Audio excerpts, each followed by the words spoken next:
आप सबका यहाँ पे बहुत बहुत स्वागत।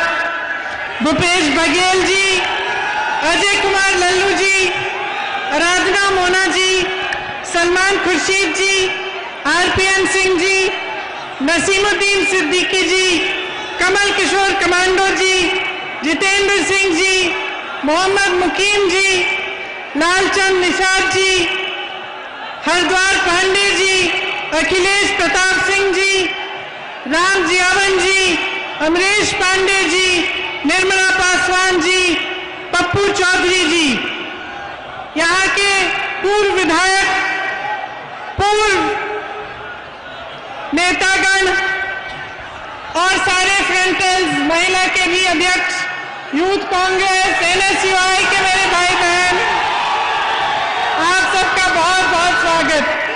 क्या हाल चाल बा? ठीक मानी जानो?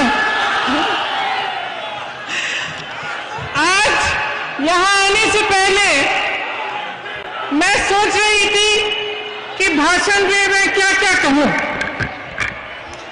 मैंने सोचा कि जब जब चुनाव आता है, नेता आपके सामने आते हैं भाषण देने, तो जो सत्ता में होता है वो आपको ये सपना दिखाता है कि आपका जीवन अब बहुत ही अच्छा बन गया है। जो विपक्ष में होता है वो आपको ये गिनाना चाहता है कि सब खराब है, क्या गलत है, क्या हुआ, क्या नहीं हुआ। तो सच्चाई क्या है? जो सत्ता में है, जो आपको वो सुनाते हैं, जो विपक्ष में है वो सुनाते हैं। क्या सच्चाई है? देखिए, पिछले 2 सालों में उत्तर प्रदेश में मैं काफी घूमी हूं, भ्रमण किया है मैंने, और मैंने अपने देश के बारे में एक सच्चाई समझी। मैंने ये समझा कि ये आस्थाओं का देश है। हम अपने देश में आस्था रखते हैं, धरती पर आस्था रखते हैं, अपनी मेहनत में आस्था रखते हैं,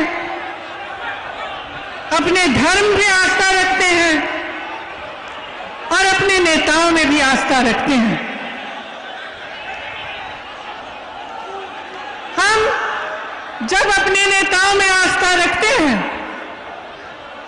तो हम ये आस्था रखते हैं कि हमसे जो कह रहे हैं, जो हमारे लिए करने जाएंगे, वे सच्चाई से, समर्पण के साथ और निष्ठा के साथ करेंगे।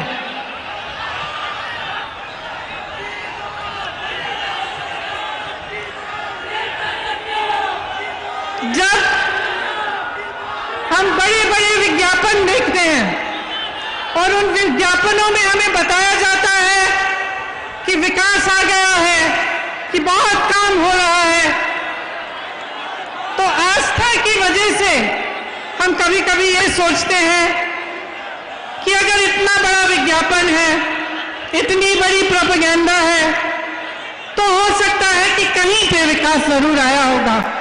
शायद मेरे द्वार पे नहीं आया, लेकिन कहीं और तो जरूर आया होगा। अगर प्रधानमंत्री जी कह रहे हैं, मुख्यमंत्री जी कह रहे हैं, तो कहीं इस बात में सच्चाई होगी। इसी तरह से जब हम प्रधानमंत्री जी को अपने 8,000 करोड़ के हवाई जहाज में इटली जाते हुए देखते हैं, तो हमारे मन में ये बात आती है कि शायद हमारे देश की शोभा बढ़ा रहे हैं। लेकिन देखिए, सच्चाई आप जी रहे हैं। मैं जहां जहां जाती हूं तो ये जो इश्तिहारों में, विज्ञापनों में देखती हूं, इससे एकदम अलग, एक आसमान जमीन के फर्क की सच्चाई में देखती हूं। मैं कुछ महीनों पहले प्रयागराज में बसवाड़ा गांव गई थी। एक निषादों का गांव है। जब मैं वहां गई तब पुलिस और प्रशासन ने निषादों की नाव जला डाली थी। बहुत ही संकट में थे गांव वाले। मुझे तट तक ले गए दिखाने के लिए कि कैसे बेहाल कर दिया था उनके नावों को, किस तरह से राख बना दिया था। नाव निषादों की मां होती है, उनकी जीविका होती है। आप जानते हैं कि अगर किसी का अधिकार है नदी पे तो निषादों का अधिकार है। इस सरकार ने वो अधिकार छीना, इस सरकार ने उनको पीटा। जब उन्होंने आवाज उठाई कि हमारी नाव को ऐसे जलाया क्यों, तो उनको पीटा और उनको प्रताड़ित किया।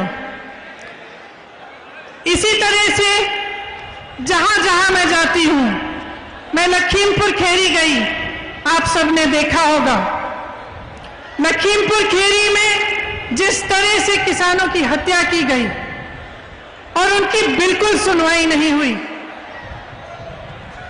उस तरह से सरकार ने दिखाया कि उसकी असलियत क्या है, कि जो बड़े बड़े विज्ञापन हैं, जो बड़ी बड़ी बातें होते हैं, उसकी असलियत, उसकी सच्चाई क्या है। उन्होंने दिखाया कि किस तरह से किसानों की इस देश में बिल्कुल सुनवाई नहीं रही। आज अगर किसान प्रताड़ित है, त्रस्त है, तमाम समस्याओं से जूझ रहा है, तो सरकार उसकी इतनी भी मदद करने के लिए तैयार नहीं है। इसी तरह से आप किसी भी वर्ग को लीजिए, दलितों को लीजिए, बुनकरों को लीजिए, पिछड़े वर्ग को लीजिए, कोई भी गरीब हो, अल्पसंख्यक हो, ब्राह्मणों के साथ भी भयंकर शोषण हुआ है। गुरु गोरखनाथ जी के विचारों से ठीक विपरीत योगी आदित्यनाथ जी का शासन चल रहा है। गुरु गोरखनाथ जी कहते थे, मन में रहिना, भेद न कहिना, बोलिवा अमृत वाणी, अगिला अग्नि होएवा हे अवधू, तो आपन होएवा पानी। लेकिन आज ये सरकार जनता के प्रति आग उगल रही है, हर रोज जनता पर आक्रमण कर रही है।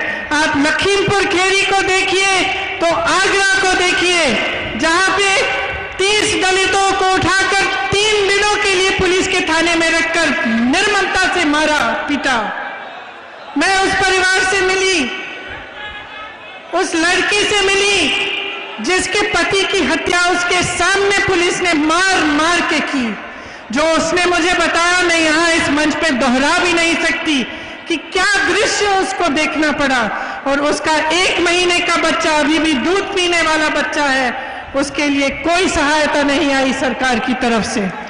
उसी तरह से जहां जहां मैं जाती हूं, मैं सिर्फ यही दुख देखती हूं कि जहां संकट है, जहां मुश्किल है, जहां संघर्ष है, वहां सरकार अपना चेहरा दूसरी तरफ कर लेती है और मदद नहीं करती। आप किसान हैं, आपने अभी बताया बघेल जी से कि धान के लिए आपको कितना मिलता है। बघेल जी ने कहा कि कांग्रेस की जहां सरकार है छत्तीसगढ़ में, वहां 2500 का मिल रहा है। खाद, खेती, फसल सब बड़े बड़े उद्योगपति, खरबपतियों के हाथों में दे दी गई है। आज खाद के लिए लाइन में खड़े होकर लोग मर रहे हैं। कल मैं ललितपुर गई थी, परसों, वहां 4 लोगों के पास गई, 4 घरों के में गई मैं। 2 लोगों ने आत्महत्या की क्योंकि खाद की लाइन में खड़े थक गए, खाद नहीं मिली। 2 लोग ऐसे थे जो खाद की लाइन में खड़े हुए, घर नहीं जा पा रहे थे, खाना खाने के लिए, पानी पीने के लिए, क्योंकि लाइन छूट जाती, वहीं पे दम तोड़ दिया उन्होंने। जब मैं उनके परिवारों से मिली, घर में मैंने देखा कुछ नहीं था, सिर्फ कर्ज में डूबे हुए थे, 3-4 लाख रुपयों के कर्ज में डूबे हुए थे। न कोई गैस का सिलेंडर था, न कोई सरकारी मदद थी, कुछ नहीं था, सिर्फ एक कमरा, और उसमें उन जो मर गए थे, जिनका देहांत हो गया था, उनके परिजन रो रहे थे। और ये दृश्य मैं जगह जगह देख रही हूं। यहाँ पे कहा गया है कि गन्ने की कीमत बढ़ाई जाएगी। मैं पूछना चाहती हूं, आज क्यों कह रहे हैं? 4.5 सालों से क्या किया? 4.5 सालों से क्या गन्ने की कीमत बढ़ाने का मौका नहीं मिला? यहां पे जो चीनी मिलें लगवाई थी कांग्रेस ने, उनको किसने बंद कराया? आपको याद होगा, समाजवादी की सरकारों ने, बसपा की सरकारों ने बंद कराया। और आज वो कहते हैं कि कांग्रेस भाजपा से मिली हुई है। मैं उनसे पूछना चाहती हूं, कहां है वो? कहां है? क्यों नहीं दिखते? जब संघर्ष होता है, जब संकट होता है, तो क्यों नहीं आते आपके पास? सिर्फ कांग्रेस आ रही है, सिर्फ कांग्रेस लड़ रही है। और मैं इस मंच पर खड़ा करके कह रही हूं, मैं मर जाऊंगी, जान दे दूंगी, लेकिन इस भाजपा के साथ कभी मैं कोई मिलावट नहीं करूंगी।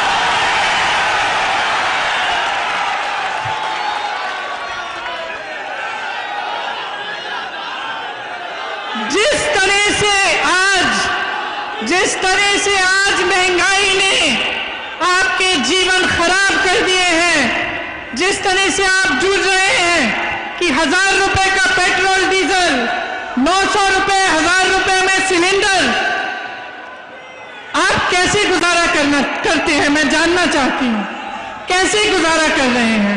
जितने भी छोटे छोटे दुकानदार हैं, तमाम दुकानें बंद की गई हैं। यहां गोरखपुर में मैंने सुना कि बुलडोजर लगा रखा है। और आप सबके रोजगार जो कोरोना में खत्म हुए, क्या आपके लिए सरकार ने कुछ किया, मदद की? कबीरदास जी कहते थे, साईं इतना दीजिए जामे कुटुंब समाए। भाजपा का मुझे लगता है कि विचार ये है कि जनता से लूट लूट के पूंजीपतियों को दो पहुंचाए। महंगाई इतनी बढ़ाओ कि जनता त्राही त्राही चिल्लाए। आप सब जानते ही हैं कि पिछले 7 सालों में जब से केंद्र की सरकार, भाजपा की सरकार केंद्र में आई है, तब से तमाम परिवारों की आय घटी है। देश का किसान हर दिन सिर्फ 27 रुपए कमाता है और प्रधानमंत्री जी के खरबपति मित्र एक दिन में 1000 करोड़ रुपए कमाते हैं। जब आपके लोन माफी की बात होती है तो सरकार कहती है पैसा नहीं है। उनके लोन कब से माफ किए हुए हैं, आप उनसे पूछिए। सारी संपत्तियां इन्होंने बेच डाली हैं। कांग्रेस ने रेलवे बनाए, हवाई अड्डा, सड़कें, सब कुछ आपको बना कर दिया। एक एक करके सारा बेच रहे हैं। कहते हैं कि 70 सालों में क्या किया? मैं कहती हूं कि 70 साल की मेहनत इन्होंने 7 सालों में गवा दी है।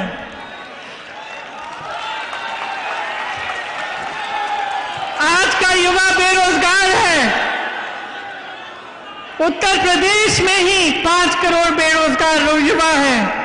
आपको शायद मालूम नहीं होगा, लेकिन 3 युवा हर रोज आत्महत्या करते हैं बेरोजगारी की वजह से। 10 लाख सरकारी नौकरियां खाली पड़ी हैं। भर्तियों में जबरदस्त भ्रष्टाचार है। यहां गोरखपुर में भी विश्वविद्यालय की भर्ती में बहुत भ्रष्टाचार हुआ। सुनिए, सिद्धार्थनगर में शिक्षा मंत्री के भाई को सवर्ण गरीब का प्रमाण पत्र मिला है ताकि उसको नौकरी मिले, लेकिन जो गरीब है उसको कोई ऐसा प्रमाण पत्र नहीं मिल रहा है, उसके लिए नौकरी नहीं है। आपने देखा है कि हर जगह अपराधियों का तांडव है। इसके साथ साथ जो रक्षक है वो भक्षक बन गया है। आज पुलिस ने जनता को बहुत प्रताड़ित किया हुआ है। ना अपराधी काबू में आ रहे हैं, ना पुलिस काबू में आ रही है। कल अमित शाह जी का मैं एक भाषण देख रही थी, गृह मंत्री हैं। वो कह रहे थे कि अब उत्तर प्रदेश में अपराधियों को ढूंढना पड़ता है तो दूरबीन की जरूरत पड़ती है, लेकिन उनके साथ में कौन खड़ा था? उनके साथ में कौन खड़ा था? उनके साथ अजय मिश्रा टेनी खड़े थे जब वो ये कह रहे थे। मैं कहना चाहती हूँ, दूरबीन छोड़िए, चश्मे लगाइए। आपके साथ मंच पे खड़े होने वाले के बेटे ने किसानों के साथ क्या अत्याचार की है, उसके खिलाफ कार्रवाई करिए। ये देश की जनता जानना चाहती है कि क्या न्याय की उम्मीद नहीं बची है देश में? क्या सिर्फ अपराध का बोलबाला है? क्या गरीब की कोई सुनवाई नहीं है? सिर्फ बड़े बड़े अरबपतियों खरबपतियों की सुनवाई है? सही कह रहे हैं आप, बड़े बड़े खरबपतियों की ही सुनवाई है इस देश में। आपने बार बार ये देखा है, लखनऊ में विवेक तिवारी को पुलिस ने गोली से मारा। कानपुर के एक व्यापारी मनीष गुप्ता यहां आए थे गोरखपुर, उनको होटल से उठाकर पुलिस स्टेशन में ले जाके मार डाला। उनकी पत्नी ने मेरे से पूछा, मैं क्या करूंगी, मैं क्या करूंगी? मैंने फोन पे उनसे बात की। उन्होंने कहा, मेरी सहायता कौन करेगा, मुझे न्याय कौन देगा? मैंने आगरा की बात की, वहां अरुण वाल्मीकि के परिवार को इस तरह से उन्होंने मारा पीटा, वो बात मैं आपको सुना चुकी हूं। तो आप बताइए, जब जनता में इस तरह के संकट आते हैं और जनता को ये समझ में आ जाता है कि उसकी सुनवाई नहीं है, कि सरकार उसके लिए खड़ी नहीं हो रही है, उसकी मदद के लिए नहीं है, तो देश और प्रदेश में क्या होता है? जो आस्था नेताओं में होती है वो हिलती है, और जब वो आस्था हिलती है तब आपकी एक बहुत बड़ी जिम्मेदारी होती है कि आप प्रश्न पूछें। आप ये पूछें कि ये हमारे साथ क्यों हो रहा है। जो आपने वादे किए, जो आपने मंच पे खड़े होकर हमें बताया, उसके बारे में आप क्या कर रहे हैं? अब मेरी बहनों को देखिए, बहुत सारी मेरी बहनें यहां आई मेरी बातों को सुनने के लिए, किस तरह से संघर्ष करती हैं। एक महिला का जीवन संघर्ष का जीवन होता है। घर पे संघर्ष करती है, बाहर जाती है, खेती करती है, घर आकर सबके लिए खाना पकाती है, देखभाल करती है, सबका तमाम संघर्षों का सामना खुद करती है। महिलाओं पर जिस तरह से अत्याचार उत्तर प्रदेश में हुआ है इन 5 सालों में, वो आप मेरे से अच्छी तरह जानते हैं। उन्नाव में आपने देखा क्या हुआ। एक लड़की के साथ अपराध किया, अत्याचार किया, उसको जला दिया गया। दूसरी को के खिलाफ ऐसी साजिश की कि जब वो केस सुनने के लिए जा रही थी सड़क पे, उसका एक्सीडेंट करा दिया गया। हाथरस में आपने देखा क्या हुआ। हाथरस में ये परिस्थिति बनी कि उस महिला के परिजन उसको देख भी नहीं पाए। उसकी जब चिता जलाई गई, पुलिस प्रशासन ने उसकी चिता जला डाली। महिलाओं को अपनी लड़ाई खुद लड़नी पड़ेगी। गोरखपुर में भी जब एक लड़की ने पिता का पिटाई करते हुए वीडियो बनाया तो उसको गोली मार दी। जब एक दलित लड़की के साथ बलात्कार किया गया तो उसको सिगरेट से जलाया गया। विश्वविद्यालय की छात्रा का परिवार न्याय मांगता हुआ दर दर भटक रहा है। मैं अपनी बहनों से कहना चाहती हूं कि मैं आपके लिए लड़ूंगी, कांग्रेस पार्टी आपके लिए लड़ेगी, और मैं आपको वो शक्ति देना चाहती हूं जिसके जरिए आप खुद अपनी लड़ाई मजबूती से लड़ पाएंगी। 40% महिलाएं जब राजनीति में आएंगी तब राजनीति को बदल डालेंगी, ये मेरा दावा है। क्योंकि महिलाओं में करुणा है, महिलाएं बहुत समझदार होती हैं, लड़ने की क्षमता होती है महिला में, और जितने अत्याचार महिलाओं के साथ हो रहे हैं उनका सामना हम ऐसे करेंगे। जब हम राजनीति में और महिलाएं आएंगी तब हम सामना करेंगे, क्योंकि जब महिला को परेशान किया जाएगा वो हमारे पास आएगी, महिलाओं के पास आएगी, तो हम में वो संवेदना भी होगी और वो शक्ति भी होगी कि हम उसकी मदद कर पाए।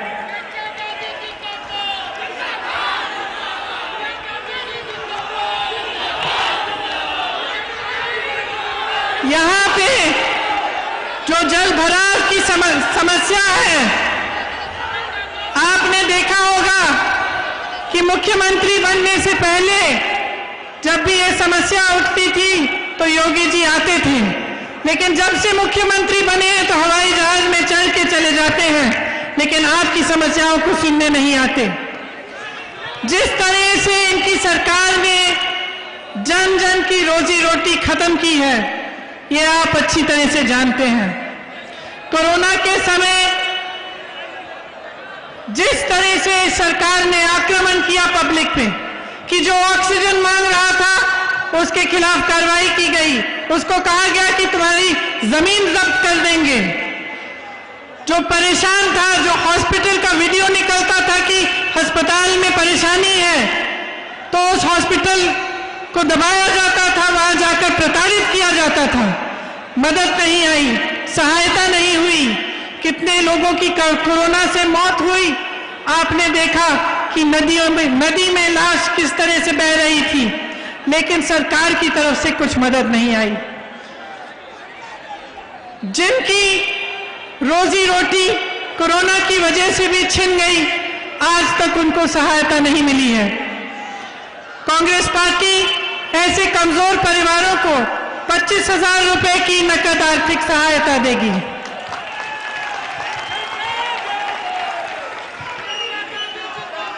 गोरखपुर में मैं जानती हूं कि स्वास्थ्य की जो सुविधाएं हैं वे बुरी स्थिति में हैं। अब चुनाव आ रहा है तो सुनने में आ रहा है कि एम्स खोला जा रहा है और तमाम ऐसी घोषणाएं हो रही हैं, लेकिन जब 5 सालों से ये सब काम नहीं किए गए तो आप क्या उम्मीद कर सकते हैं कि अब किए जाएंगे। यहाँ पे पूर्वोत्तर रेलवे का मुख्यालय है, आप जानते हैं कि अब रेलवे भी बेची जा रही है, उसका भी प्रयास है, और जो तमाम लोग रेलवे के जरिए रोजगार पा रहे हैं उनका क्या होगा, ये सवाल अब पूछने का वक्त आ गया है। आपके पास यहाँ आकर बहुत सारे खोखले वादे किए गए। आपको बताया गया था कि किसानों की आय दुगनी की जाएगी, कि बाढ़ की समस्या हल की जाएगी, कि छोटे दुकानदारों और व्यापारियों की मदद की जाएगी, कि गन्ना मूल्य 14 दिनों में भुगतान का वादा किया गया था, चीनी मिलें शुरू होंगी। आप बताइए कितने चीनी मिल बंद पड़े हैं, किसी ने शुरू किए? कहा गया था कि हवाई चप्पल वालों को हवाई जहाज में यात्रा कराई जाएगी। आज सड़क पे चलना मुश्किल हो गया है, गाड़ी में जाना मुश्किल हो गया है, सबको सोचना पड़ता है कि 100 रुपए में पेट्रोल डीजल होगा, कैसे जाएंगे। यहाँ पे गुरु गोरखनाथ जी की वाणी का विपरीत हुआ है। बुलडोजर चलाए गए हैं, आपकी संपत्ति को जब्त करने की बात की गई है, जेल में डालने की, धमकाने की बात की गई है। तो एक समय आ गया है कि आप जो अपने नेता में आस्था रखते हैं उस पर एक प्रश्न उठाइए कि यहाँ पे जिसने आपको इतने वादे किए उसमें से एक भी वादा पूरा नहीं हुआ। तो ये समय आ गया है कि अब प्रदेश में, पूर्वांचल में बदलाव आना चाहिए। अगर आप जागरूक नहीं बनेंगे, अगर आप प्रश्न नहीं उठाएंगे, तो उत्तर प्रदेश इस खाई में से नहीं निकल पाएगा। सच्चाई ये है कि धर्म और जाति के नाम पर आपकी भावनाओं और आपकी आस्था के साथ खिलवाड़ किया गया है। ये सच्चाई है। इस सच्चाई को पहचानिए। इस सच्चाई को पहचानिए कि एक नेता का सबसे बड़ा धर्म सेवा होता है। आज सरदार पटेल जैसे नेता जी का जन्म दिवस है। और इंदिरा जी जैसी नेता की शहादत का दिवस है। इंदिरा जी ने आपको दिखाया, उनके लिए देश के ऊपर कुछ नहीं था।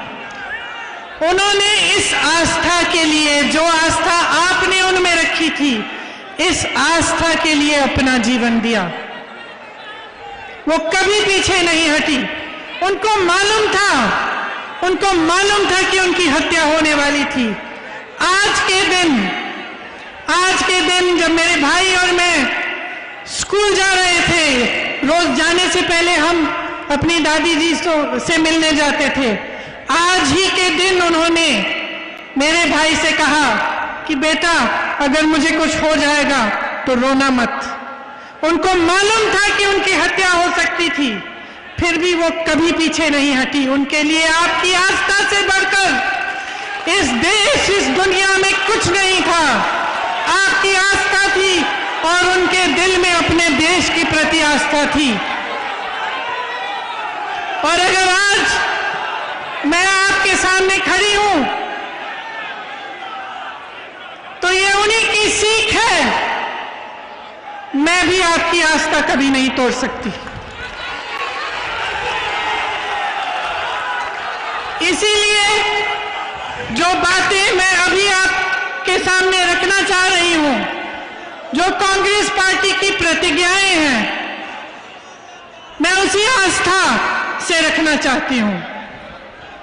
मैं कहना चाहती हूं कि जो प्रतिज्ञाएं हैं वो पूरी होंगी, नहीं तो मैं यहां इस मंच से आपके सामने नहीं कहूंगी कि अगर हमारी सरकार आएगी तो मछली पालन को कृषि का दर्जा दिया जाएगा। जो सुविधाएं और छूट कृषि के लिए हैं, मछली पालन में वो सब लागू होंगी। बालू खनन और मछली पालन में निषाद समाज को अपना अधिकार वापस दिया जाएगा। गुरु मच्छेंद्रनाथ विश्वविद्यालय को यहां पे हम स्थापित करेंगे। किसानों के लिए मैं कहना चाहती हूं कि हमारी ये प्रतिज्ञा है कि हम आपका पूरा कर्जा माफ करेंगे। हमने पहले भी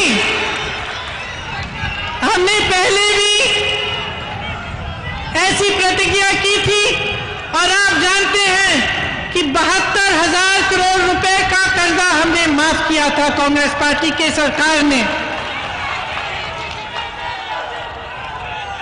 किसानों के लिए गेहूं और धान 2500 पर क्विंटल में खरीदा जाएगा और गन्ना किसानों के लिए 400 रुपए।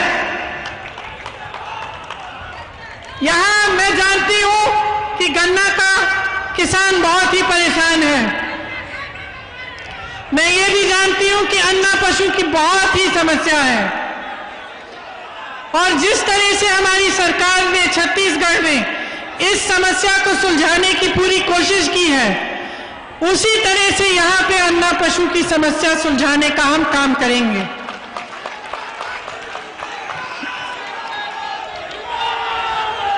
अन्ना पशु की जो समस्या है उसका हम संपूर्ण समाधान निकालेंगे, जिससे पशु भी बचेगा और आपका भी फायदा होगा। युवाओं के लिए 20 लाख सरकारी रोजगार हमारी सरकार अगर बनेगी तो हम देंगे और जो संविदा कर्मी हैं और जो कॉन्ट्रैक्ट पे नौकरी करते हैं उनका हम नियमितीकरण कराएंगे। अपनी बहनों के लिए मैं कह चुकी हूं कि 40% महिलाएं कांग्रेस पार्टी विधानसभा के चुनाव में महिलाओं को टिकट देगी। इसके साथ साथ जो 12वीं पास छात्राएं हैं उनके लिए मोबाइल फोन मिलेगा, स्मार्टफोन मिलेगा और जो स्नातक पास है उनके लिए स्कूटी मिलेगी। मेरी बहनें, आपको भाजपा सरकार ने कहा था उसके बाद उन्होंने सिलेंडर के दाम ऐसे उठा दिए कि आपको वही एक सिलेंडर अगर मिला तो मिला, उसके बाद नहीं मिल पाया। हमारी सरकार आपको साल में 3 सिलेंडर मुफ्त देगी। आप मेरे दिल के बहुत करीब हो, आपके लिए सब कुछ। आप जब सरकारी बस में यात्रा करेंगी तो आपकी यात्रा मुफ्त होगी। आंगनबाड़ी और आशा बहुएं दिन रात काम करती हैं, उनको कम से कम 10,000 रुपए का मानदेय मिलेगा। कोरोना में बहुत लोगों ने बहुत संकट का और संघर्ष किया, बहुत संकट का सामना किया। हमारा संकल्प है कि कोई भी बीमारी हो 10 लाख तक उसका मुफ्त इलाज सरकार कराएगी।